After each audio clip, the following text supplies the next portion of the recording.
चौथा हो सत्कार अतिथि, चौथा हो सत्कार अतिथि, फर्ज निभाना चाहिए। भूखा प्यासा पुरुष दवारे सेना जाना चाहिए। अनदन का करतान पांचवा यज्ञ जाना चाहिए। अहिंसा परमो धर्म समझना पाप कमाना चाहिए।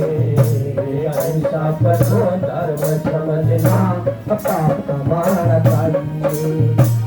चंद्रभान कह इन कर्मों से, चंद्रभान कह इन कर्मों से मैया मजदार रह तो अपने मनुष्य मिल जागा जीवन बेकार है।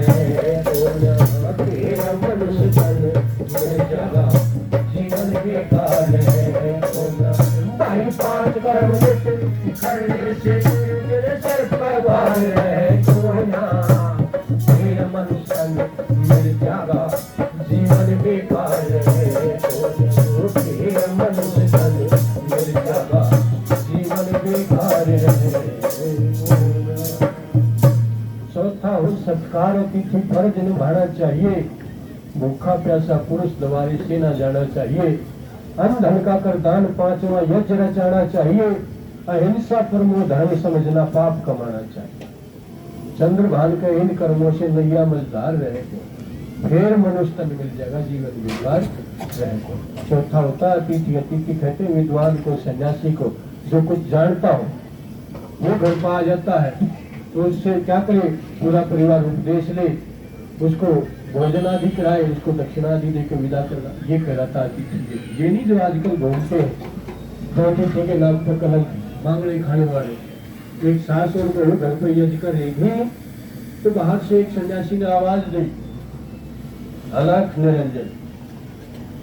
तो उन्होंने आवाज को सुना तो वो बहू उठकर बाहर गई और सन्यासी को आदर सहित अंदर लेकर आई। ऊंचे आसन पर बिठाए, यज्ञ किया। यज्ञ करने के बाद कहा, महाराज कुछ उपदेश कीजिए, कुछ योग के बारे में बताइए, कुछ वेद के बारे में बताइए, कुछ शास्त्र के बारे में बताइए। जब इतनी बात उसने देखी, सारा माहौल देखा, तो वो सन्यासी रोने लग गया। वो दोनों कहने लगे, महाराज आप रो क्यों रहे हैं? तो कहने लगा, माता जी मैंने ये कपड़े तो रंगा लिए, मांगने खाने तो लग गया, लेकिन मेरे अंदर कुछ नहीं बताने के लिए आज।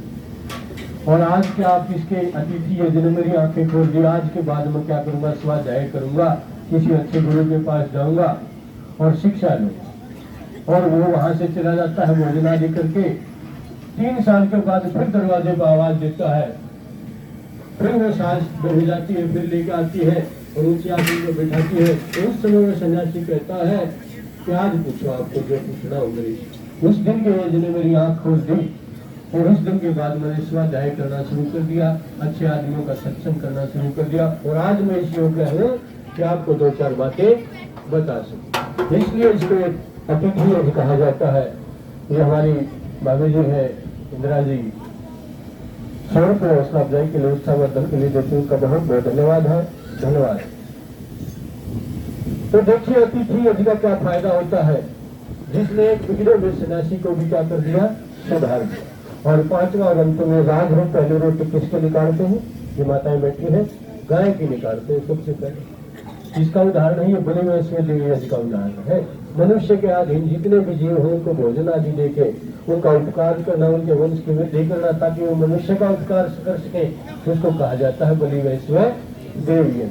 और ये सारी बातें आपको आर्य समाज के मंचों से मिलेगी और कहीं पर भी चले जाना आपको मिल नहीं सकता। और जो इन 5 कर्मों को करता है, काजा साहब 100 रुपये उत्साहवर्धन के लिए उनका भी बहुत बहुत धन्यवाद। धन्यवाद।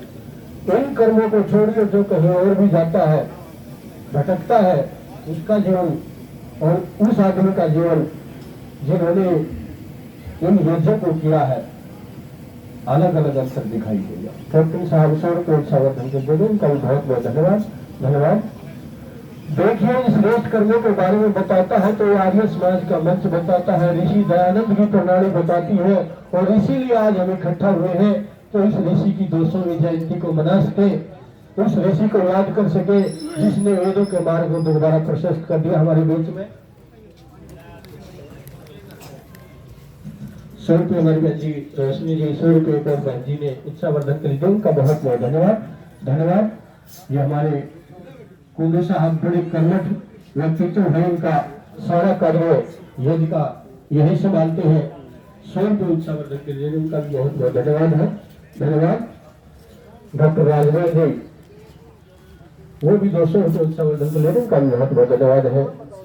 प्रिंसिपल साहब ने 100 रुपये उत्साहवर्धन के लिए उनका बहुत बहुत धन्यवाद। मास्टर जी ने 100 रुपये 200 रुपये उत्साहवर्धन के लिए उनका बहुत बहुत धन्यवाद। आप